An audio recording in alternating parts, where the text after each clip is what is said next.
মহেশতলায় ত্রাসের রাজত্ব তৈরি হয়েছে, উদ্বেগ প্রকাশ করেছেন শুভেন্দু অধিকারী। রাজ্যের বিরোধী দলনেতা অভিযোগ করেছেন 48 ঘন্টা পরেও প্রশাসনের সাহায্য নজরে আসেনি। স্থানীয় বাসিন্দাদের নিরাপত্তা দিতে ব্যর্থ হয়েছে প্রশাসন। আতঙ্কে রয়েছেন মানুষজন।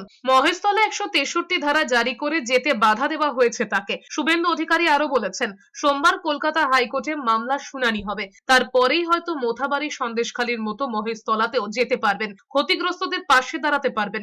নন্দীগ্রামের বিধায়ক বলেছেন, বিজেপি ভোটের জন্য লড়ছে না, একটা সম্প্রদায়ের সুরক্ষা এবং তাদের বাঁচানোর লড়াই। দোকান বসানোকে কেন্দ্র করে বুধবার দুই গোষ্ঠীর সংঘর্ষে উত্তপ্ত হয়ে ওঠে মহেশতলা। দোকান বাড়ি পুলিশের গাড়িতে ভাঙচুর করা হয়, ইটের আঘাতে জখম হন পুলিশ আধিকারিকরাও। এই ঘটনায় কলকাতা পুলিশ এবং রাজ্য পুলিশ 7টি মামলা দায়ের করে 40 জনেরও বেশি অভিযুক্তকে গ্রেফতার করে। ভয়ের পরিবেশ তৈরি আছে ওখানে, তাতে ওখানে ধুলিয়ান শামশেরগঞ্জের মতো ব্যাপকভাবে প্যারামিলিটারি ফোর্সের ক্যাম্প এবং রুট মার্চের প্রাথমিকভাবে দরকার আছে বলে আমরা মনে করি।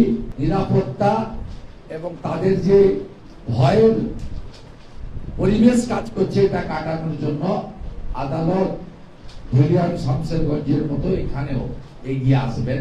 এদিকে মহেশতলা কাণ্ডের প্রতিবাদে উত্তর কলকাতায় মিছিল করেছেন শুভেন্দু অধিকারী।